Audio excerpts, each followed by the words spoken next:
அனைவருக்கும் வணக்கம். எங்க வாழ்க்கையில தோத்து போன ஒரு லாயரான பரசுராம் அப்படின்றவர் இருக்காரு. வாழ்க்கையில அப்படின்னா இவரோட வேலையிலயும் சரி, இவரோட வீட்லயும் சரி, இவரை ஒரு ஆளாவே மதிக்கிறது கிடையாது. அவன் இதுக்கெல்லாம் சரிப்பட்டு வர மாட்டான்பா அப்படின்ற மாதிரி வேலையிலயோ, வீட்டுக்குள்ள இருக்கவரோட பையனே அப்பா ஒரு ஃபெயிலியர் அப்படின்ற மாதிரியோ அப்பா கிட்ட பேசுறது ஒரு கேவலமான விஷயமா பார்த்துக்கிட்டே இருக்கு. இப்படிப்பட்ட சூழல்ல இந்த பரசுராம் அப்படின்றவருக்கு ஒரு கேஸ் ஒன்று வர ஆரம்பிக்குது. நான் எழுந்த எல்லாத்தையுமே இவர் இந்த கேஸால பெற முடியும் அப்படின்னா அதுக்காக எவ்வளவு ஒர்க் பண்ணணும். ஆனா இதுல பயங்கர காம்ப்ளிகேட்டடான விஷயம் இருக்கு. ஆளே இல்லாத, அதாவது ஒரு பொண்ணு காணாம போயிடுறாங்க, அவங்கள தேடி போனாங்க அப்படின்னா அப்படிப்பட்ட ஒருத்தவங்க இங்க இருந்ததாகவே எந்த அடையாளமும் கிடையாது. இப்படி இருக்கும்போது நாயகன் இதை எப்படி கோர்ட்டு கொண்டு போறாரு, அங்க இருந்து இந்த கேஸ் எப்படி சால்வ் பண்ணார் அப்படின்றதா இன்னைக்கு தெலுங்குல ரீசெண்டா ரிலீஸ் ஆயிருக்கக்கூடிய அப்ஜெக்ஷன் மை லார்ட் அப்படின்ற சீரீஸ் மூலமா நாம பார்க்க போறோம். ஸோ ஒரு பக்காவான இன்வெஸ்டிகேஷன் சீரீஸா தான் இது உங்களுக்கு அமையும் அப்படின்ற நம்பிக்கையில இந்த வீடியோக்குள்ள உங்களை கொண்டு போறேன். இந்த சீரீஸோட ஸ்டார்டிங் சீன்ல தெலுங்கானால இருக்க ஒரு கோர்ட்டை காமிக்கிறாங்க. அங்க எல்லாருமே பரபரப்பா அவங்களோட வேலையை பார்த்துக்கிட்டே இருக்கும்போது அதுக்கு நடுவில் ஒரு வயசானவரை காமிக்கிறாங்க. கையில ஏதோ ஒன்று வச்சுக்கிட்டு துணியால கவர் பண்ணிக்கிட்டு அந்த கோர்ட்டு வாசல் முன்னாடி நடந்து போக்கிட்டே இருக்கும்போது அவரோட கண்கள்ல அவ்வளவு ஒரு சோகம். ஸோ ஏதோ ஒன்று இவரோட வாழ்க்கையில நடந்திருக்கு. அது என்ன அப்படின்னு நமக்கு ரிவீல் பண்ணாம இவரோட கைகள்ல வச்சுக்கிட்டு இருந்தா இல்லையா, அதை வெளியெடுக்க ஆரம்பிக்கிறாரு. அது ஃபுல்லா கெரோசினா இருக்கு. அங்க இருக்கவங்க யாருமே இதை கவனிக்கல. ஒரு மேல ஊத்திக்கிட்டு அப்படியே பத்த வச்சுக்கிட்டு இறந்து போறாரு. லிட்டரலி அங்க அப்படி துடி துடிக்க எரிஞ்சுக்கிட்டே இருக்கும்போது அங்க இருக்க எல்லாருமே இதை கவனிக்கிறாங்க. இவரை காப்பாத்தி ஆகணும் அப்படின்ற மாதிரி வேக வேகமா ஓடி வந்து தன்னால முடிஞ்ச விஷயங்களை பண்ணிக்கிட்டே இருக்கும்போது ஆனா இது எதுவுமே இங்க வேலைக்காகல. அவர் அந்த இடத்துல உடல் கருகி இறந்து போறார் அப்படின்றத நமக்கு இங்க காமிச்சிட்டு அப்படியே கட் பண்ண வேதா அப்படின்ற ஒரு சின்ன பொண்ணு. அவங்க ரீசெண்டா படிப்பை முடிச்சுட்டு இந்த ஹைகோர்ட்ல அசிஸ்டண்டா ஜாயின் பண்ணணும் அப்படின்றதுக்காக தன்னோட ரெஸ்யூம் எல்லாத்தையும் எடுத்துக்கிட்டு அப்படியே பயணிச்சுக்கிட்டே இருக்கும்போது அங்க இருக்க விஸ்வநாத் அப்படின்ற ஒரு சீனியர் மோஸ்ட் லாயர் கிட்ட போகுது. இவர் ஒரு கேஸ்ல இன்வால்வ் ஆயிட்டார் அப்படின்னா அந்த கேஸ் அவ்வளவுதான். ஸோ பயங்கரமான பேரோட வாழ்ந்துகிட்டு இருக்க ஒரு மனுஷனா இருக்கும். அவரோட கூட இருக்க ஜூனியர்ஸ் எல்லாருமே சின்னதா ஒரு தப்பு பண்ணிட்டாங்க. இந்த விஷயம் இவருக்கு தெரிய ஆரம்பிக்குது. சரிப்பா, நீ தப்பு பண்ணிட்ட, நான் ஒத்துக்கிறேன். உங்ககிட்ட நான் ஒரே ஒரு கேள்வி கேட்பேன். அந்த கேள்விக்கு நீ சரியான பதில சொல்லிட்ட அப்படின்னா நீ இதுக்கப்புறம் என்னோட கண்டினியூ பண்ணிக்கலாம், இல்லைன்னா இங்க இருந்து கிளம்பிக்கலாம் அப்படின்ற மாதிரி சொல்லிட்டு உங்ககிட்ட ஒரு 100 பக்கத்துக்கிட்ட ஒரு எவிடன்ஸ் பேப்பர் இருக்குன்னு வச்சுக்கோ. அதுல இருக்க ஒரே ஒரு பேப்பர் மட்டும் காணாம போயிடுச்சு. இதனால இந்த கேஸை உன்னால முடிக்க முடியாது அப்படின்ற ஒரு சூழல். ஸோ காணாம போன பேப்பர் என்ன பேப்பர்னு சொல்ல முடியுமா கேட்க இவர் யோசிக்கிறாரு. அது எவிடன்ஸ் இருக்கிற பேப்பரா இருக்குன்னு சொல்ல நீ முதல்ல இங்க இருந்து கிளம்பலான்னு இவரை அனுப்பி வச்சுக்கிட்டே இருக்கும்போது வேதா இருக்காங்க இல்லையா, எனக்கு தெரியும் சார், அதுல காணாம போனது முதல் பக்கம் தானே சொல்லும் போது இவருக்கு ஒரு மாதிரி இருக்கு. சரிமா, நீ முன்னாடி வா, நீ யாரு, ஆமா எதுக்காக நீ அந்த பதில சொல்லன்னு கேட்கும் போது இன்ட்ரோ எல்லாத்தையும் கொடுத்துக்கிறாங்க. அது கூடவே முதல் பக்கத்துல தான் அந்த ஃபைல் யாருடையது அப்படின்ற எல்லா டீட்டெயில்ஸ் இருக்கும். அது தொலைஞ்சு போயிடுச்சு, அது இல்லாம போயிடுச்சு அப்படின்னா அடுத்தது எவ்வளவு பக்கங்கள் இருந்தாலும் அது வேஸ்ட் தானே சார் அப்படின்ற மாதிரி சொல்லிட்டு என்னோட ஃபைல கொடுக்க ஆரம்பிக்கிறாங்க. அதுல ரெஃபரன்ஸ் பை பரசுராம் அப்படின்ற மாதிரி போட்டிருக்கோம். பரசுராமா, ஆமா யார் இதுன்னு கேட்கும்போது சார் அவரை பத்தி உங்களுக்கு தெரியல அப்படின்றது ஆச்சரியமா இருக்கு. நான் பார்த்ததுலேயே பயங்கர புத்திசாலியான லாயர் அவர் தான் சார். இது வரைக்கும் எனக்கு என்னென்ன உதவிகள் படிப்பு ரீதியா தேவைப்படுச்சு அப்படின்னாலும் அவர்கிட்ட போவேன் சார். அவர் எனக்கு பண்ணாத ஹெல்ப்பே கிடையாது. அவர் டிட்டோ, அதாவது என்னென்னலாம் நினைக்கிறாரோ அது எல்லாத்தையும் பார்க்கவா செய்வார் சார். இன்ன வரைக்கும் எந்தெந்த சட்டங்கள் மாறி இருக்கு, என்னென்ன சட்டங்கள் எப்படி இருக்கு அப்படின்ற எல்லாத்தையுமே ஃபிங்கர் டிப்ஸ்ல வச்சிருப்பாருன்னு சார். இவருக்கு பில்டப் இங்க அப்படியே பயங்கரமா கொடுத்துக்கிட்டே இருக்கு. வேறெல்லாம் அந்த பரசுராமனையும் காட்டிக்கிட்டு இருக்காங்க. இவங்க சொன்னாங்க இல்லையா, அது எல்லாத்துக்கும் அப்படியே ஆப்போசிட்டா அப்படியே வெளியில நோட்ரி பரசுராமன் அப்படின்ற மாதிரி எல்லாரும் கலாய்க்கிற ஒரு இடத்துல உட்காந்துக்கிட்டு இருக்காரு. அதாவது இவருக்கு கேபின் ஒதுக்கணும் அப்படின்னா கூட பண்ண வேணும், அது கூட இல்லாம வெளியிலேயே உட்காந்துக்கிட்டு கேஸ் எதுவுமே வாங்காம அங்க இருக்க சின்ன சின்ன வேலைகளை பார்த்துக்கிட்டு இருக்க பேர் அப்படின்ற மாதிரி நமக்கு இங்க காமிக்கும் போது விஸ்வநாதனுக்கு ஒரு மாதிரி ஈகோ ஹர்ட் ஆயிடுது. ஏன்னா நம்ம தான் இங்க ஒரு இன்டெலிஜென்டா இருக்கும். இவங்க என்னமோ பரசுராம பத்தி பேசிக்கிட்டு இருக்காங்க. இதனால இவங்களை சேர்த்துக்க முடியாது அப்படின்ற மாதிரி ஃபைல கொடுத்து அனுப்பும் போது இவங்க வெளியில நடந்து வந்துகிட்டே இருக்க இவங்களோட காலேஜ் சீனியர் இவங்களை சந்திக்கிறார். ஒருத்தவங்களை ரிஜெக்ட் பண்ண அப்படின்னா அதோட வலி எப்படி இருக்கும் அப்படின்னு உனக்கு நல்லா தெரிஞ்சிருக்கும் நினைக்கிறேன். நான் காதலிச்சேன், அப்ப நீ ரிஜெக்ட் பண்ணிட்ட, இப்ப உன்னை ரிஜெக்ட் பண்ணிருக்காங்க. ஆனா அவர்கிட்ட தான் நான் அசிஸ்டண்டா வேலை பாக்குறேன். ஆனா உன்னோட நிலைமை யோசிச்சு பாரு, யாருனே தெரியாத ஒருத்தரோட ரெஃபரன்ஸை போட்டு வந்தா வேலை கிடைச்சிருமா? ஒன்னு பண்ணு, எனக்கு நீ ஓகே சொல்லு, இந்த விஷயங்கள் எல்லாத்தையும் நான் பாத்துக்கிறேன்னு சொல்லும் போது இவங்க பயங்கர ஆட்டிடியூடான பர்சன். அது இவங்களுக்கு ரொம்ப பிடிக்கும். இதனால இது எல்லாத்தையும் நான் பாத்துக்கிறேன், இங்க இல்லைன்னா பாத்தீங்கன்னா 1008 லாயர்கள் இதே ஹைகோர்ட்ல இருக்காங்க அப்படின்னு மாதிரி ஒருத்தருக்கிட்டயும் அதை கொண்டு போய் நீட்டும் போது யாருமே இவங்களை சேர்த்துக்க தயாரா இல்ல. அண்ட் பாதி பேர் ரெஃபரன்ஸ் பேரை பார்த்துட்டு அவனே எங்க சும்மா இருக்கா நீ வேறமா அப்படின்னு மாதிரி துரத்திக்கிட்டே இருந்தாலும் மீதி பேர் நான் அவளை எடுத்துக்கிறேன், உனக்கான வேலை கோர்ட்ல இருக்காது, வீட்டுல எங்களுக்கு தேவையான விஷயங்களை நீ பண்ணி கொடுக்கணும்னு சொல்லும் போது இதெல்லாம் வேலைக்கே ஆகாது, நான் லாயர் படிச்சிருக்கேன், உன் வீட்டுல வந்து வீட்டு வேலை செய்யணுமாயா அப்படின்னு மாதிரி ஃபைல் எல்லாத்தையும் பிடிங்கிட்டு இங்க பரசுராம இருக்கா இல்லையா அவர்கிட்டயே வந்துடுறாங்க. என்னம்மா வேலை கிடைச்சதா? நான் தான் சொன்னேன் இல்லம்மா என்னோட ரெஃபரன்ஸை நீ கொண்டு போன அப்படின்னா கண்டிப்பா இங்க இருக்க யாருமே எதுவுமே கொடுக்க மாட்டாங்கன்னு சொல்லி அவங்க கிட்ட பேசிக்கிட்டே இருக்கும்போது பரசுராமன் கிட்ட பக்கத்துல இருக்க லாயர் உதவி கேட்டு வர ஆரம்பிக்கிறாரு. செக்ஷன் எல்லாமே இங்க மாறி இருக்கு, இந்த செக்ஷன்ல போட்டீங்க அப்படின்னா கரெக்டா இருக்கும் அப்படின்னு மாதிரி பரசுராம் அட்வைஸ் கொடுக்கும்போது அங்க கேஸ் கொடுக்கணும் அப்படின்னு மாதிரி வந்தாலே அவர் பாக்குறாரு இந்த ஃபைல் உங்ககிட்ட இருக்கிறத விட இவர்கிட்ட இருக்கிறது தான் கரெக்ட், ஐயா என் கேஸை நீங்களே வாதாட முடியுமான்னு கேட்கும்போது இவர் மறுக்கிறார். ஆனா அந்த மனுஷன் போறதா தெரியல, மறுபடியும் ஃபைல கொடுத்துக்கிட்டே இருக்கும்போது ஐயா என்னால பண்ண முடியாதியா என்ன மன்னிச்சிருங்கயா அப்படின்னு மாதிரி மௌனமா இருக்கும்போது உடனே வேதாவும் சார் இவ்வளவு சொல்றாரே சார் இந்த கேஸை நீங்க ஏத்துக்கங்களேன் சார் அப்படின்னு மாதிரி பேசிக்கிட்டே இருக்கும்போது இவர் அப்படியே கோபப்பட்டு அங்க இருந்து நடக்க ஆரம்பிக்கிறாரு. என்ன சார் இவர் இப்படி இருக்கார், இந்த கேஸ் எடுக்கிறதுல இவருக்கு என்னதான் சார் பிரச்சனை அப்படின்னு மாதிரி பக்கத்துல இருக்கவர்கிட்ட இந்த வேதா கேட்கும் போது அம்மா கேஸ் எடுத்துட்டார் அப்படின்னா கோர்ட் ரூமுக்கு போய் ஆகணும், கோர்ட் ரூம் எங்க இருக்கு ஏ பிளாக்ல இருக்கு, அவனோட வாழ்க்கையில போகவே கூடாது அப்படின்ற மாதிரி நினைச்சுக்கிட்டு இருக்க இடம் தான் அது, அதனால மட்டுமே தாமா இவன் வர கேஸ் எல்லாத்தையுமே புறக்கணிச்சுக்கிட்டு இருக்கான்னு சொல்லும் போது இவங்க அப்படியே மௌனமா இருக்காங்க. கட் பண்ணா இவர் அதாவது பரசுராம் தன்னோட பையனோட படிப்புக்காக ஒருத்தர்கிட்ட கடன் வாங்கி இருக்காரு. அவரை பார்த்தது பரசுராமுக்கு என்ன பேசுறதுன்னு தெரியல, அங்கிருந்து அப்படியே அவாய்ட் பண்ணிட்டு வீட்டுக்கு வெளியில அந்த நபர் வந்து நிக்க ஆரம்பிக்கிறாரு. என்னையா பணம் வாங்கும் போது என்ன தேடி நீ வந்த, இப்போ அவாய்ட் பண்ண பாக்குறியா, அவனை உனக்கு கொஞ்ச நாள் தான் நான் டைம் தருவேன், அந்த பணம் மட்டும் திரும்பி வரலன்னு வையா என்ன பண்ணுவாரு எனக்கே தெரியாது அப்படின்னு மாதிரி பொதுமக்கள் முன்னாடி இவர் ஒரு மாதிரி அசிங்கப்படுத்திட்டு போக ஆரம்பிக்க இந்த விஷயத்தை உங்களோட பையன் பார்க்க ஆரம்பிக்கிறான். வேகமா உள்ள போக அம்மா நான் இந்த லாலா படிக்கலாமா எனக்கு இது எதுவுமே வேண்டாமான்னு சொல்லும் போது அவங்களுக்கு சின்னதா ஒரு கோபம் ஆயிடுது. ஏன்னா அப்பா கடன் வாங்கி இந்த விஷயங்களை படிக்க வைக்கிறாரு, முதல்ல நீ தான் லா படிக்கணும்னு சொன்ன இப்ப வேண்டான்ற உனக்கு என்னடா பிரச்சனைன்னு கேட்கும் போது அவனும் அம்மா எனக்கு லா படிக்கணும் அப்படின்ற மாதிரி ஆசையா தான் இருந்தது, ஆனா எங்க அப்பா மாதிரி ஒரு ஃபெயிலியரான பர்சனா மாறிடணும் அப்படின்ற மாதிரி எனக்குள்ள இருக்க பயம், இந்த விஷயத்த படிக்க கூடாது அப்படின்ற மாதிரி என்ன தோண வச்சுக்கிட்டே இருக்கும் மாதிரி சொல்லும் போது இவருக்கு ஒரு மாதிரி ஆயிடுது, கைகள் எல்லாம் அப்படியே நடுங்க ஆரம்பிக்குது. வீட்டுல இருக்க யாருக்கிட்டயுமே பேசல, கதவை சாத்திக்கிட்டு அப்படியே ஒரு டேப்லெட் எல்லாத்தையும் போட்டுக்கிட்டு மௌனமா உட்காந்துக்கிட்டே இருக்கும்போது அடுத்த நாள் காலையில இவர் வேலைக்கு போக ஆரம்பிக்கிறாரு. அங்க விஸ்வநாதன் இவருக்கு எதிரில் வர ஆரம்பிச்சதோ இவர் லைட்டா இடிக்கிற மாதிரி போயிட்டாரு, மன்னிப்பு கேட்கிறாரு. விஸ்வநாதன் பார்த்துட்டு நான் அவனை பல வருஷத்துக்கு முன்னாடி எப்படி பார்த்தனோ அதே மாதிரிதான் யாருக்க நீலா கொஞ்சம் கூட மாற போறது கிடையாது அப்படின்னு மாதிரி ஒரு ஏழனமான பார்வையை பார்த்துட்டு போகும்போது நாயகன் இதை பெருசா கண்டுக்கல, தன்னோட வேலைகள் எல்லாத்தையும் வேதாவோட பார்த்துக்கிட்டே இருக்காங்க. வேதாவும் நான் யாருக்கும் அசிஸ்டண்டா இருக்கிறத விட உங்ககிட்ட இருந்துட்டு போறேனே அப்படின்ற மாதிரி அவர் கூட பயணப்பட்டுக்கிட்டே இருக்கு. அங்க இருக்க ஒரு 2 யூடியூபர் தனியா பேசிக்கிறாங்க. போன வாரம் ஒருத்தர் எரிஞ்சு போனாரு, வீடியோ எடுத்து போட்டோம், மில்லியன் கணக்கில் வியூஸ் போயிடுச்சு, இந்த வாரம் என்ன மந்தமா போய்கிட்டே இருக்கு, என்னடா பண்ணலான்னு யோசிக்கும் போது டே கேசு காடா பஞ்சம் எரிஞ்சு போனவர் இருக்கா இல்லையா அவரே மறுபடியும் தோண்டி அவரை பத்தின விஷயங்களை போட்டுக்கிட்டே இருப்போம்டா நமக்கு நிறைய வியூஸ் கிடைக்கும்னு சொல்லிக்கிட்டே இருக்கும்போது இதை வேதா கவனிக்கிறாங்க.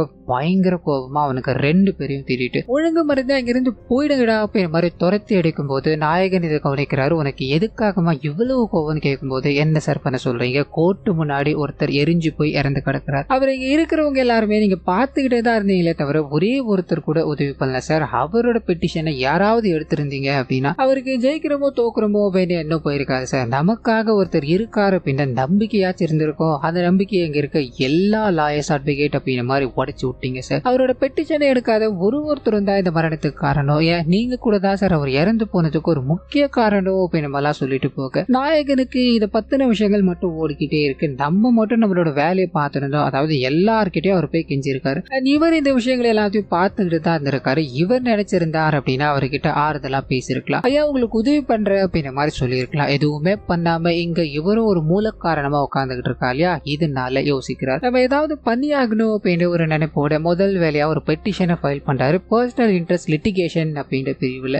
அப்படியே கட் பண்ண ஒரு பிளாஷ்பேக் உள்ள போக ஆரம்பிக்குது. அந்த வயசானவர் பேர் நாராயணன் அப்படின்றது, அவர் இங்க கேஸை கொடுக்கணும் அப்படின்ற மாதிரி நாயகன் கிட்ட வரும்போது ஐயா உங்களுக்கு கேஸ் எடுத்துக்கணும் அவ்வளவுதானே அப்படின்ற மாதிரி ஒரு நபர்கிட்ட கூப்பிட்டு இவரோட கேஸ் என்ன ஏதுன்னு பாரியாரு சொல்ல அவர் கூப்பிட்டு உட்கார வச்சு உங்களுக்கு என்னையா பிரச்சனைன்னு கேட்கும்போது ஐயா என்னோட பொண்ணோட பேரு சமீரா அப்படின்றது, என்னோட பொண்ணை கடத்திட்டாங்கயா அப்படின்ற மாதிரி ரொம்ப பதட்டமா சொல்லிக்கிட்டே இருக்கும்போது சரியா ஒன்னும் பிரச்சனை இல்லையா, நீங்க போலீஸ் ஸ்டேஷன்ல கேஸ் கொடுத்தீங்களா, அவங்க என்னையா சொன்னாங்கன்னு கேட்கும்போது இல்லையா போலீஸ் ஸ்டேஷன் நான் போனேன், அங்க இருக்க யாருமே இதை கண்டுக்கிறதா தெரியல, அதனாலதான் பெட்டிஷன் போட்டாங்க சொல்றாங்க அப்படின்னா, என்னோட பொண்ணு என்னால காப்பாற்ற முடியும்னு சொன்னாங்க, அதனால மட்டுமே தான் எங்க வந்திருக்கேன். ஒரு பாழடைஞ்ச பில்டிங் பக்கத்துல இருக்க கம்பெனில என்னோட பொண்ணு வேலை செய்யறாயா? என் பொண்ணு வேலையை முடிச்சுட்டு வந்துகிட்டே இருக்கும்போது வெள்ளை கலர் கார்ல ஒரு 4 பேர் வந்து என் பொண்ணு அப்படியே கடத்திட்டு போயிட்டானுங்க. அவனுங்க எங்க கொண்டு போனாங்க, என்ன பண்ணானுங்க அப்படின்னு மாதிரி இன்னும் வரைக்கும் என் மைண்டுக்குள்ள ஓடிக்கிட்டே இருக்கு. நீங்க தான் என்னோட பொண்ணை காப்பாற்றணும் அப்படின்ற மாதிரி அழுதுகிட்டே இருக்கும்போது, ஐயா இவ்வளவு விஷயங்களை பாத்தீங்க இல்லையா, வெள்ளை கலர் கார் அப்படின்றத மட்டும் வச்சு ஒண்ணுமே பண்ண முடியாதியா, நீங்க வேற ஏதாவது பாத்தீங்களையான்னு கேட்கும்போது 4 நம்பர், அதாவது வண்டியோட 4 நம்பரை அவர் நோட் பண்ணியிருக்காரு, 0405 அப்படின்றது. இந்த 4 நம்பரை வச்சுக்கிட்டு என்னையா பண்ண முடியும் அப்படின்ற மாதிரி அடிச்ச விவரங்கள் எல்லாத்தையும் அப்படி ஓரமா வச்சுட்டு இந்த கேஸ் எடுக்க முடியாது அப்படின்ற மாதிரி அனுப்பி விட்டாரு. இப்ப அப்படியே பிரசன்ட்ல காமிக்கிறாங்க, அவர் பெட்டிஷன் எல்லாத்தையும் ஃபைல் பண்ணிட்டாருன்னு இருக்கு இல்லையா.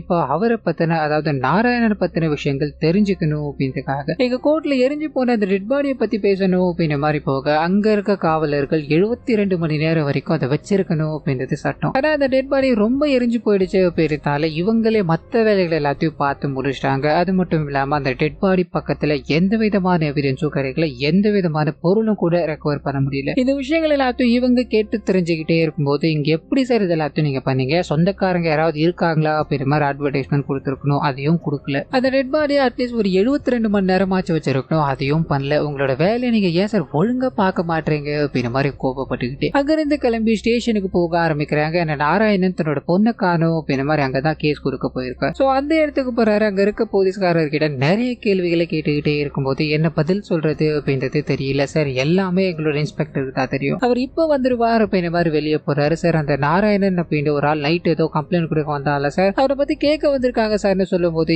என்னையா நீ, நான் வரதுக்கு டைம் ஆகும் சொல்லு, நான் இப்போதைக்கு அங்க வரமாட்டேன்னு சொல்லும் போது இவர் சூட்சகமா, சார் அவர் வர கொஞ்சம் லேட் ஆகுமா, நீங்க கிளம்பி அப்புறமா வர வாங்கலன்னு சொல்ல, ஐயா எங்களுக்கு இந்த கேஸை தவிர எதுவுமே கிடையாது, நாங்க எவ்வளவு நேரம் ஆனாலும் பரவாயில்ல அவரை பார்த்துட்டே போறோம் அப்படின்ற மாதிரி மணிக்கணக்கா வெயிட் பண்ணிக்கிட்டே இருக்கும்போது போலீஸ்காரருக்கு வேற வழியே கிடையாது. இவரை சந்திக்கணும் அப்படின்ற மாதிரி வர ஆரம்பிக்கிறாரு. சொல்லுங்க சார் என்ன சார் வேணும் அப்படின்ற மாதிரி கேட்க, ஐயா ஒரு 12 மணிக்கு மேல ஒருத்தர் கம்ப்ளைண்ட் கொடுக்கணும் அப்படின்ற மாதிரி ஒரு பர்டிகுலர் நைட் வந்திருக்காரு, அன்னைக்கு நீங்க அவரோட கம்ப்ளைண்ட் எடுத்தீங்களா, கம்ப்ளைண்ட் பண்ணதுக்கான எஃப்ஐஆர் காப்பி எங்க அப்படின்ற மாதிரிலாம் கேட்கும்போது இவங்க எஃப்ஐஆரே போட கிடையாது. இதுக்கான காரணம் என்ன அப்படின்ற மாதிரி நாயகன் கேட்க ஆரம்பிக்க, நடந்த விஷயங்களுக்குள்ள போக ஆரம்பிக்குது. அன்னைக்கு நைட்டு பரபரப்பா இந்த வயசானவர் ஸ்டேஷனுக்கு வர ஆரம்பிக்கிறாரு. கேஸ் எடுங்க, என் பொண்ணு காணாம போயிட்டேன், பொண்ணு கடத்திட்டாங்க அப்படின்ற மாதிரியும், பொண்ணுக்காக பொம்மை வச்சிருந்த அந்த பொம்மை போயிடுச்சு அப்படின்ற மாதிரியும் பல விஷயங்களை மாத்தி மாத்தி பேசிக்கிட்டே இருந்திருக்காரு. ஒரு மனநலம் பாதிக்கப்பட்டவர் மாதிரி எங்களுக்கு தெரிஞ்சாரு. சொல்லுங்க, இதை வச்சுக்கிட்டு நாங்க எந்த நம்பிக்கையில கேஸ் எடுக்க முடியும்னு கேட்கும்போது, அது கூடவே இன்னும் சில விஷயங்கள்லாம் நடந்திருக்கு. ஐயா உங்களோட பொண்ணை காணும் அப்படின்ற மாதிரி சொல்றீங்க,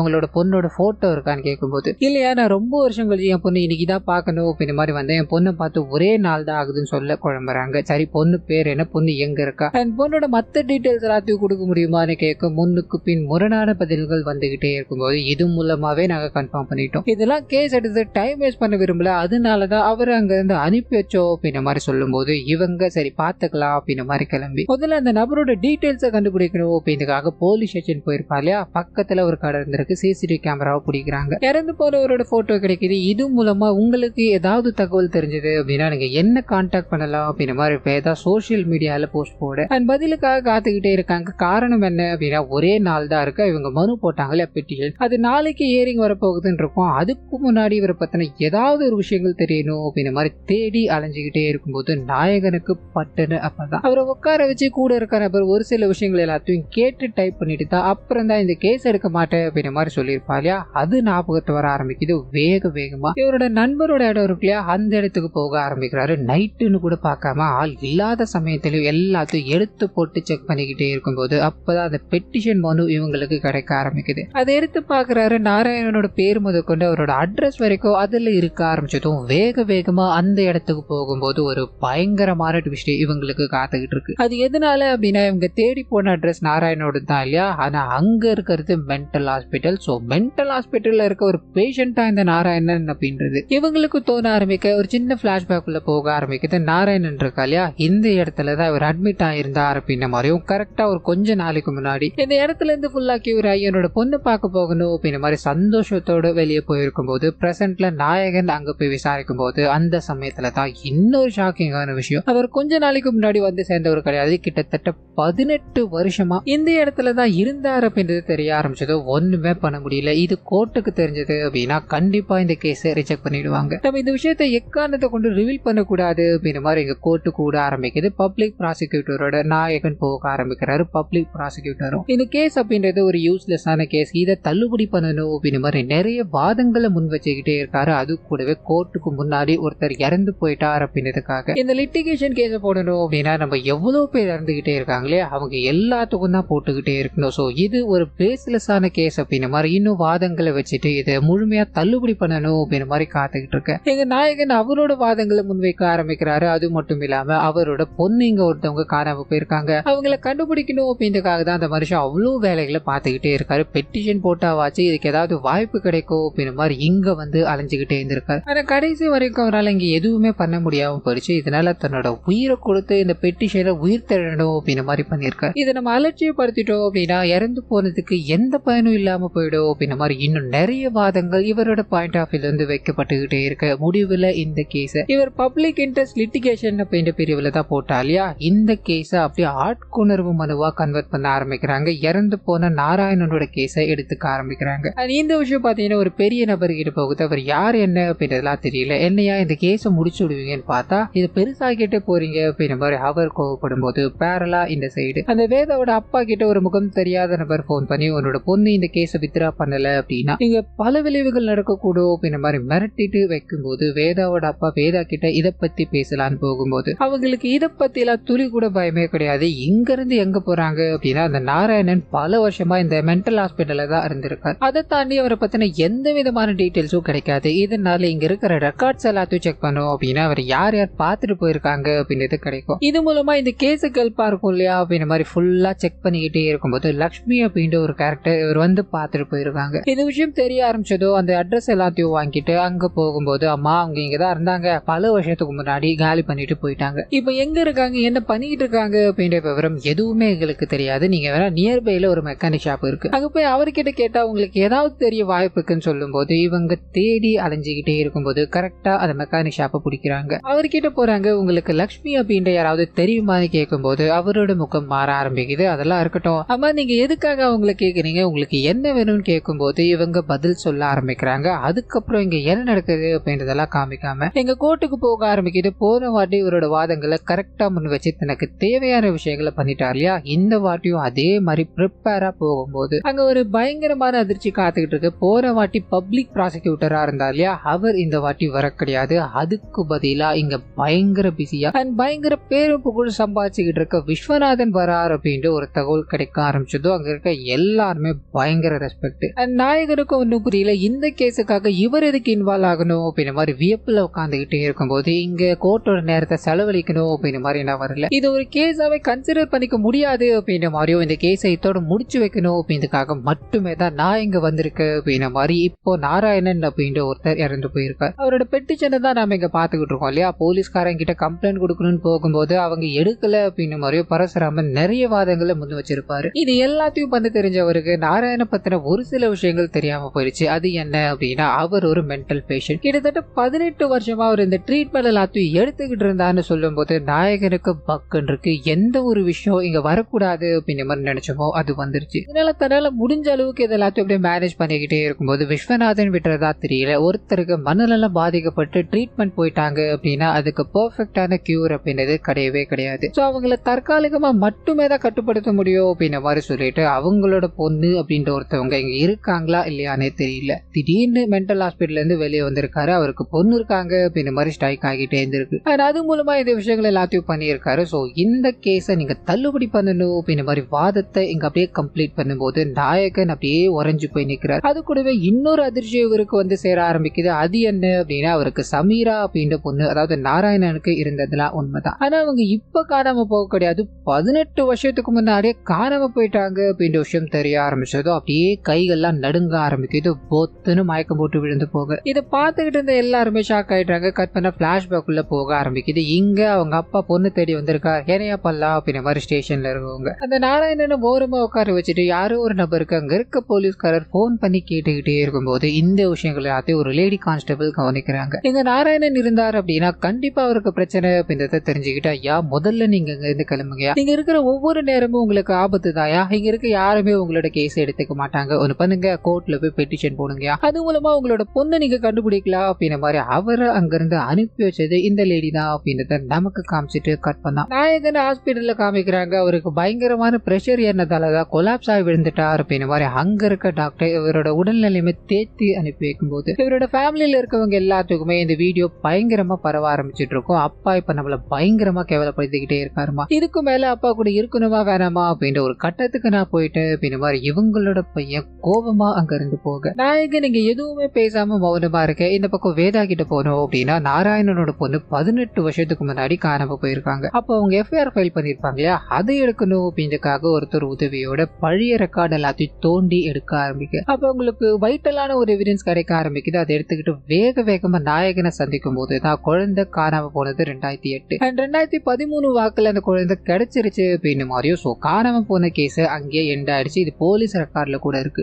இவங்க நினைச்சுக்கிட்டு இருந்த அதாவது 18 வருஷத்துக்கு முன்னாடி காணாம போன பொண்ணு தான் இப்ப தேடிக்கிட்டு இருக்காரோ அப்படின்னு மாதிரி நினைச்சாங்க இல்லையா, அந்த விஷயங்கள் தவிர அப்படியே கற்பனா எங்க கோர்ட்ல காமிக்கிறாங்க நாயகன் தன்னோட வாதங்கள். அதாவது 2008 அந்த குழந்தை காணாம போயிருக்கு, 2013 குழந்தை கிடைச்சிருக்கு அப்படின்னு மாதிரி எஃப்ஐஆர் இவங்க கம்ப்ளீட்டா க்ளோஸ் பண்ணிருக்காங்க. அதோட டாக்குமெண்ட் எல்லாத்தையும் நான் சப்மிட் பண்ணிருக்கேன். 18 வருஷத்துக்கு முன்னாடி அந்த குழந்தை காணாம போயிடுச்சு அப்படின்ற மாதிரியும் அதை தான் அவங்களோட அப்பா இன்னும் வரைக்கும் தேடிக்கிட்டு இருக்காரு அப்படின்றது இங்க ஒரு சென்ஸ்லெஸ்ஸான வாதமா இருக்கு. அது மட்டும் இல்லாம அந்த பொண்ணு கடத்தப்பட்டது அப்படின்றது ஒரு பயங்கரமான உண்மை, அதை நம்ம கண்டுபிடிச்சாகணும் அப்படின்ற மாதிரி வாதங்களை இங்க அப்படியே பேசிக்கிட்டே இருக்கும்போது எது தரப்புல இருக்கவரை இவ்வளவு நேரம் பேசினீங்க இல்லையா, உங்களுக்காக ஒரே ஒரு விஷயம், நாங்க அந்த சமீராவை இங்க கொண்டு வந்துட்டோம். அந்த சமீரா கடத்தப்படலை அப்படின்றதுக்கு இதுவே ஒரு ஆதாரம் தான் அப்படின்ற மாதிரி முகத்தை எல்லாத்தையும் மூடிக்கிட்டு ஒரு பெண் வர ஆரம்பிக்கிறாங்க. அங்க இருக்கிற கூண்டு மேல ஏறி நின்று நடந்த விஷயங்கள் எல்லாத்தையும் சொல்ல ஆரம்பிக்கிறாங்க. சின்ன வயசுல என்னோட அப்பா கூட நான் சந்தோஷமா வாழணும்னு நினைச்சேன், ஆனா அதே அப்பாவுக்கு இப்ப எனக்கு தெரியாம போயிடுச்சு, அதாவது மனநலம் பாதிக்கப்பட்டுட்டார் அப்படின்ற விஷயம் எனக்கு அப்பத்துல இருந்து காயப்படுத்திக்கிட்டே இருக்கு. அது மட்டும் இல்லாம 2008 நான் காணாம போயிட்டேன், அதுக்கப்புறம் கிடைச்சேன். என்னோட அப்பா 2008 நான் காணாம போனேன் இல்லையா,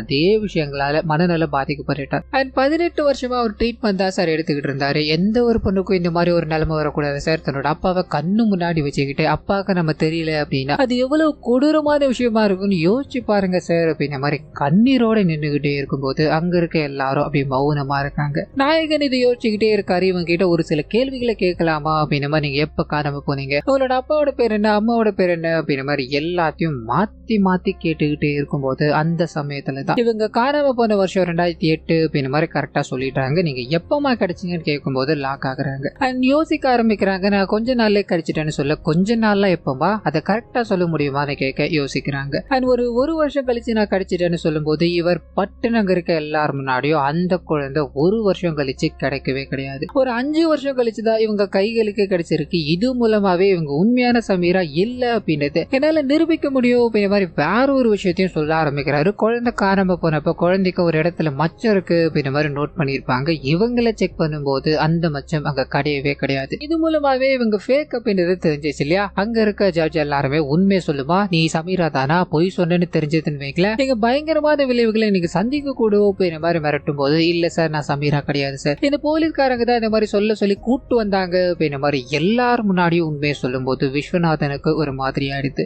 அவரும் இந்த போலீஸ்காரங்க பயங்கரமான பிரஷர்ல இருக்கிறதால இந்த மாதிரி தப்புக்களை பண்ணிருக்கலாம், நீங்க அவங்களுக்கு சரியான தண்டனையை கொடுக்கணும் சார் அப்படின்ற மாதிரி சொல்ல இந்த கேஸ்ல இருக்காலே இன்ஸ்பெக்டர் அவரை பாக்குறாங்க. ஐயா எங்களுக்கு பயங்கரமா மேலிடத்துல இருந்து பிரஷர் வந்துகிட்டே இருந்தது, அதனால மட்டுமே தான் இந்த விஷயங்களை போனவங்களை நீங்க மன்னிச்சிருங்கயா அப்படின்ற மாதிரி எல்லாரும் முன்னாடியும் பகிரங்கமா மன்னிப்பு கேட்கும் போது அங்க இருக்க ஜட்ஜும் இவர் சொன்ன விஷயங்கள் எல்லாத்தையும் கேட்டு இவர் பயங்கரமா திட்டிட்டு உனக்கு சஸ்பென்ஷன் ஆகக்கூடாது அப்படின்னா ஒன்னு பண்ணு, இந்த கோர்ட்டு நேரம் முடியிற வரைக்கும் அங்க இருக்க பெஞ்சு மேல ஏறி நில்லு போன்னு சொல்ல எல்லாரும் முன்னாடியும் இவர் அசிங்கப்பட்டுக்கிட்டே அங்க நிக்க ஆரம்பிக்கிறாரு. கடைசியில அந்த ஜட்ஜு பாத்தீங்கன்னா இந்த மாதிரி சமீராவை ஃபேக்கா கொண்டு வந்து நிறுத்தினீங்க இல்லையா, அடுத்த வாய்தாக்கு வரும்போது உண்மையான சமீரா இங்க வந்தாகணும், அப்படி மட்டும் நீங்க கொண்டு வர தவறிட்டீங்க அப்படின்னா பல விளைவுகளை நீங்க சந்திக்க கூடும் அப்படின்ற மாதிரி வார்னிங் கொடுத்து அனுப்பி வைக்கும் போது விஸ்வநாதன் அங்க ஒரு பெரும் புள்ளிகள் இருக்காங்க இல்லையா அவங்க கூட பேச ஆரம்பிக்கிறாரு. என்னையா இந்த போலீஸ்காரங்க ஒரு சின்ன லூப் போல கூட க்ளோஸ் பண்ண முடியல, இவங்களெல்லாம் வச்சுக்கிட்டு நம்ம என்ன பண்ண முடியும், இனிமேல் பரசுராமன் பண்ணிக்கிட்டு இருக்க ஒவ்வொரு விஷயங்களையும் நம்ம கேப்சர் பண்ணி ஆகணும் அப்படின்ற மாதிரி ஆளுங்களை அனுப்பிவிடும் போது இன்னொரு பக்கத்துல இந்த பரசுராமன் வேதா கிட்ட பேச ஆரம்பிக்கிறாரு. அந்த சமீராவை கண்டுபிடிக்கணும் அப்படின்றது இவங்களுக்கும் முக்கியமான ஒரு விஷயம் தான். இதனால அந்த வேலைக்குள்ள இறங்க ஆரம்பிக்கிறாங்க. இவங்களுக்கு இருக்கிற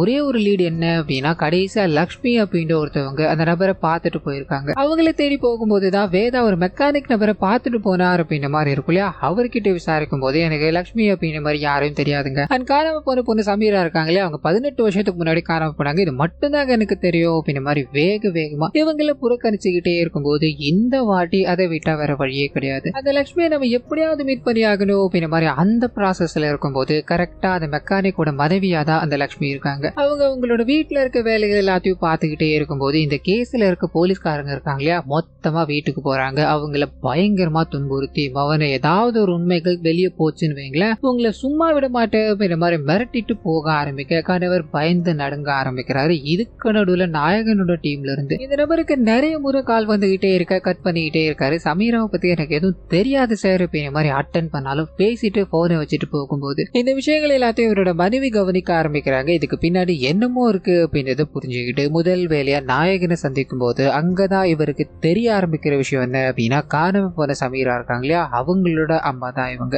நாராயணன் தான் இவங்களோட முதல் கணவர் அப்படின்ற விஷயம் தெரிய ஆரம்பிக்குது. ஸோ 2008 வரைக்கும் இவங்க சந்தோஷமா தான் இருந்தாங்க. குழந்தை காணாம போனதுல இருந்து நாராயணன் மனநல காப்பகத்தில் அனுமதிக்கப்பட்டுட்டார் அப்படின்ற மாதிரி இருக்கு இல்லையா, இதனால இவங்களோட வாழ்க்கை தன்னந்தனியா நிற்குது. இவங்களுக்கு உதவணும் அப்படின்ற மாதிரி நாராயணனோட ஃப்ரெண்டு வர ஆரம்பிக்கிறாரு. கல்யாணம் பண்ணிக்கிட்டு 2 குழந்தைகளோட இருக்கும்போது தான் கிட்டத்தட்ட 5 வருஷம் கழிச்சு அந்த பொண்ணு கிடைச்சிட்டாங்க அப்படின்ற மாதிரி இருக்கு இல்லையா, இதனால குழந்தைய இவங்க கிட்ட முதல்ல கொண்டு வந்து சேர்க்கிறாங்க. நாராயணன் 18 வருஷம் கழிச்சு தன்னோட குழந்தைய பார்க்கணும் மனைவியை பார்க்கணும் அப்படின்ற மாதிரி போக அவங்களுக்கு வேற ஒரு கல்யாணம் அண்ட் வேற ஒரு சந்தோஷமான வாழ்க்கைக்குள்ள இருக்காங்க அப்படின்றத புரிஞ்சுக்கிட்டு என்னால இதெல்லாம் ஏத்துக்க முடியுமா, எது எப்படியோ நான் வெளியே வந்துட்டேன், என்னோட குழந்தைய மட்டும் நான் தூரத்துல இருந்தாச்சும் பார்க்க முடியுமான்னு கேட்கும்போது அந்த சமயத்துல தான் சமீரா இங்க இல்ல அப்படின்ற விஷயம் தெரிய ஆரம்பிக்குது. சோ 5 வருஷம் கழிச்சு அந்த குழந்தை வந்ததும் இவங்களுக்கு ஏற்கனவே 2 குழந்தைகள் இருக்கு இல்லையா, இதனால இங்க இவங்களால வளர்க்க முடியாத ஒரு சூழல் அண்ட் ஃபேமிலி சுச்சுவேஷனும் அதுக்கு ஒத்துக்கல அப்படின்ற மாதிரி, அதனாலதான் நான் ஒரு அநாத ஆசிரமத்துல அந்த குழந்தைய சேர்த்துட்டு இருந்துட்டேன்னு சொல்லும் போது இவருக்கு அவ்வளவு ஒரு சோகம். பெத்தாமா நீ இருக்கும்போது அநாத ஆசிரமத்துல என் குழந்தை வளர்ந்ததா அப்படின்ற மாதிரி அங்க போய் விசாரிக்கும் போது பிரசன்ட்ல நாயகனும் அங்க போக ஆரம்பிக்கிறாரு. தம்பி 1 வாரத்துக்கு முன்னாடி கூட ஒருத்தர் விசாரிச்சுட்டு போனான்னு சொல்ல எங்க பிளாஷ்பேக் உள்ள போக ஆரம்பிக்குது. நாராயணன் இங்க போய் கேட்கும்போது அவங்க இங்கதான் இருந்தாங்க கொஞ்ச நாளைக்கு, அதாவது கொஞ்சம் வருஷத்துக்கு முன்னாடி தான் பிரபு அப்படின்ற ஒருத்தனை கல்யாணம் பண்ணிக்கிட்டு, அதாவது என்ஜிஓல வேலை செய்யற ஒரு நபரை கல்யாணம் பண்ணிக்கிட்டு இங்க இருந்து போயிட்டாங்க அப்படின்ற மாதிரி சொல்லும் போது இங்க நாராயணன் அந்த நபரை தேடி போக ஆரம்பிக்கிறாரு. அவரை கூப்பிட்டு தம்பி என்னோட பொண்ணை நான் பார்க்கணும், அவங்க உங்க கூட தான் கல்யாணம் பண்ணிட்டு வந்துட்டேன் அப்படின்ற மாதிரி சொன்னாங்க, அவங்கள கூப்பிட முடியுமா தம்பின்னு கேட்கும் போது இவருக்கு ஒண்ணுமே புரியல. ஐயா அப்படிலாம் எனக்கு யாரும் தெரியாது, ஒழுங்கு மறைந்தா இங்க இருந்து போயிடுங்க அப்படின்ற மாதிரி மிரட்டி அனுப்பியிருக்காரு. ஆனா நாயகன் அந்த மாதிரி பண்ண முடியாது இல்லையா. பிரசன்ட்ல நாயகன் அவரோட வீட்டுக்கே போகும்போது அவருக்குன்னு தனி ஒரு வாழ்க்கை. அப்ப சமீராவை ஒரு கூப்பிட்டு வந்துட்டார் அப்படின்ற மாதிரி இருக்கு இல்லையா, இது எந்த கணக்குல வரும் அப்படின்ற மாதிரி கேள்விகள் எல்லாத்தையும் எழுப்பிக்கிட்டே இருக்கும்போது, சார் நான் அதை பொண்ணை கல்யாணம் பண்ணிக்கணும் அப்படின்ற மாதிரி ஆசையில தான் இருந்தேன், என்னோட முதல் மனைவியை டிவோர்ஸ் பண்ணிட்டு இது விஷயங்கள் எல்லாத்தையும் பண்ணணும்ன்ற மாதிரி நான் சொல்லிக்கிட்டே இருந்தேன் சார், ஆனா அந்த பொண்ணு இதை ஏத்துக்காம என்ன வேண்டாம் அப்படின்ற மாதிரி விட்டுட்டு எங்க போனா என்ன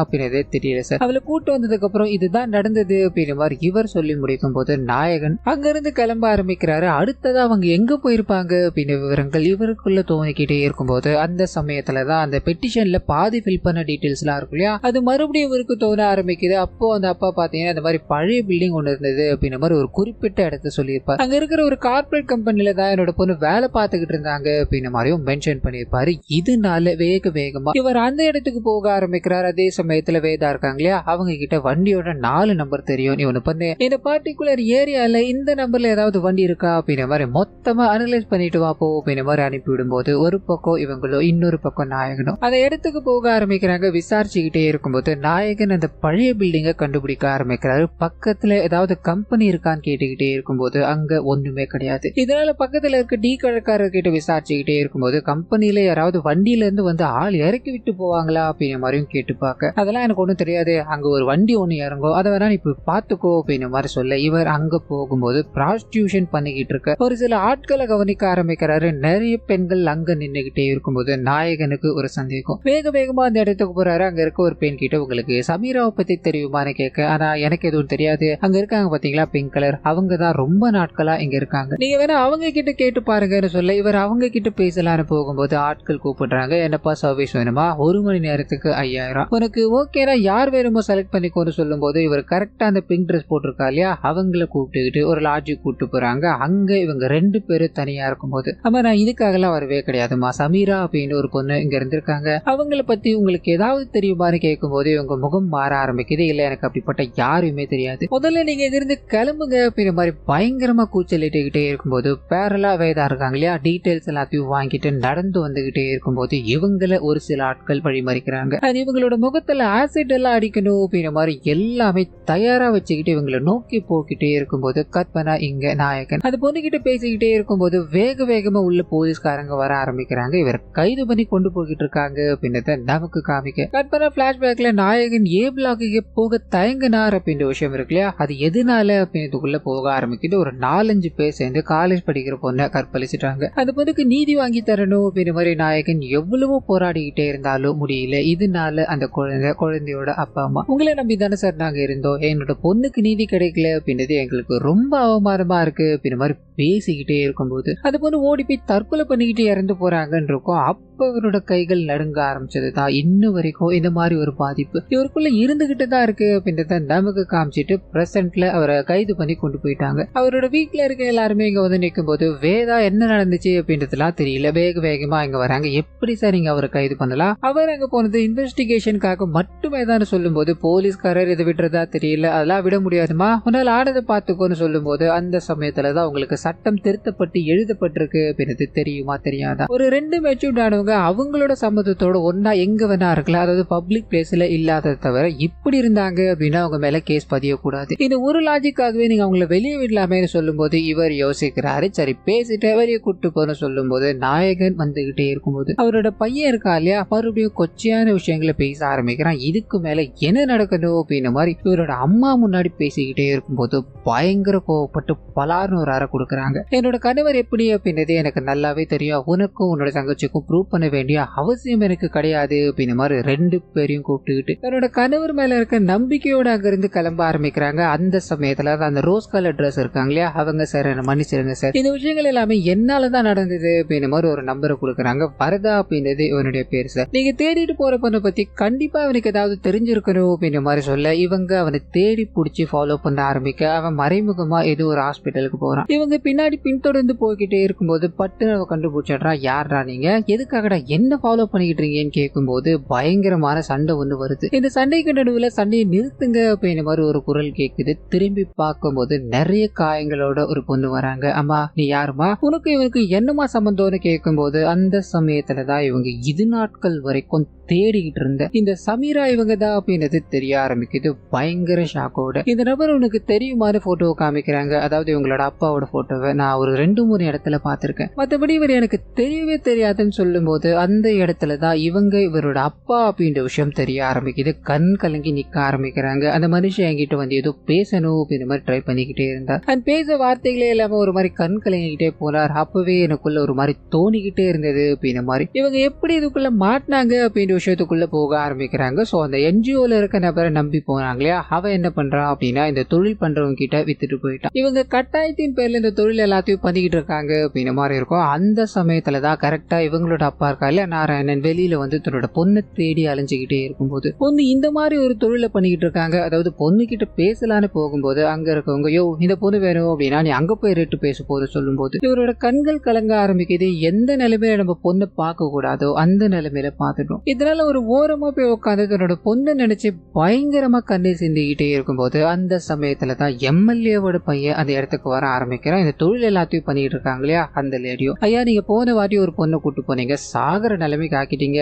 இதுக்கு மேல வேண்டாமேனு கெஞ்சிக்கிட்டே இருக்க பணக்கட்டை கொடுக்குறாரு. எனக்கு இந்த பொண்ணு வேணும் அப்படின்ற மாதிரி அங்க இருக்க சமீராவை காமிக்கும் போது அவங்க பயப்பட ஆரம்பிக்கிறாங்க. இல்லக்கா நான் போகல, அவங்க கூட நான் போக கிடையாது அப்படின்ற மாதிரி லிட்டரலி அதே இடத்துல நின்றுகிட்டே இருக்கும்போது எம்எல்ஏவோட பையன் அவரோட கூட்டாளிகள் அப்படின்ற மாதிரி ஒட்டுமொத்த பேரும் இறங்கி இவங்களை அடிச்சு கார்ல இழுத்து கொண்டு போய்கிட்டே இருக்கும்போது இந்த விஷயத்த நாராயணன் கவனிக்கிறாரு. சோ தன்னோட பொண்ணை கடத்திட்டு போயிட்டாங்க அப்படின்றத இங்கதான் இவர் உணர்றாரு. இங்க இருந்துதான் போலீஸ் ஸ்டேஷன் போக ஆரம்பிக்கிறாரு. கட்பாரா எல்லா வேலைகளையும் முடிச்சுட்டு அதாவது இவங்களை போட்டு பயங்கரமா கொடுமைப்படுத்திட்டு அப்படியே ரோட்ல தூக்கி போட்டு போகும்போது இந்த வரதன் தான் இவங்களை காப்பாத்துறாரு அப்படின்ற மாதிரியோ 2 வருஷமா இவங்க இங்க இருக்காங்க இல்லையா, 2 வருஷமா இவங்க 2 பேரும் காதலிச்சுக்கிட்டு தான் இருந்திருக்காங்க. அந்த காதலால மட்டுமே தான் இவங்க யாருக்கும் தெரியாம அதாவது எம்எல்ஏவோட ஆளுங்க இவங்களை வலை வீசி தேடிக்கிட்டு இருக்காங்க. அந்த விஷயங்கள் தெரியாம இவங்க ஹாஸ்பிட்டல்ல இருக்காங்க. நாங்க நாளைக்கு இந்த ஊரை விட்டே போயிடுவோம் அப்படின்ற மாதிரி சொல்ல வேதாவும் இந்த கேஸ பத்தியும் இந்த கேஸ் இப்ப என்ன நிலைமையில இருக்கு அப்படின்றது எல்லாத்தையும் சொல்லி நீங்க மட்டும் கோர்ட்டுக்கு வந்தீங்க அப்படின்னா கண்டிப்பா அவங்களுக்கு நம்மளால தண்டனை வாங்கி கொடுக்க முடியும்னு சொல்லும் போது இவங்க தயங்குறாங்க. நாயகன் இதை பாக்குறாரு. நம்ம ஏற்கனவே ஒரு பொண்ணை கூட்டு போய் அந்த பொண்ணை சாகடிச்சிட்டோம், அன்னில இருந்து கில்ட் அப்படின்ற உணர்வு நமக்குள்ள தோணிக்கிட்டே இருக்கு, இந்த பொண்ணே வேணான்னு சொல்லுது, எங்கேயாவது சந்தோஷமா போய் வாழட்டுமே, இந்த பொண்ணோட உயிர் தான் எனக்கு முக்கியம் அப்படின்ற மாதிரி நாயகன் எதுவுமே பேசாம நீங்க எங்கேயாவது போய் வாழுங்கம்மா அப்படின்ற மாதிரி கொஞ்சம் பணத்தை எல்லாத்தையும் கொடுத்துட்டு அங்கிருந்து கிளம்ப ஆரம்பிக்க அப்படியே கற்பனா இந்த விஷயம் எம்எல்ஏவோட ஆளுங்களுக்கு அந்த அட்வொகேட் விஸ்வநாதனுக்கும் தெரிய ஆரம்பிக்குது.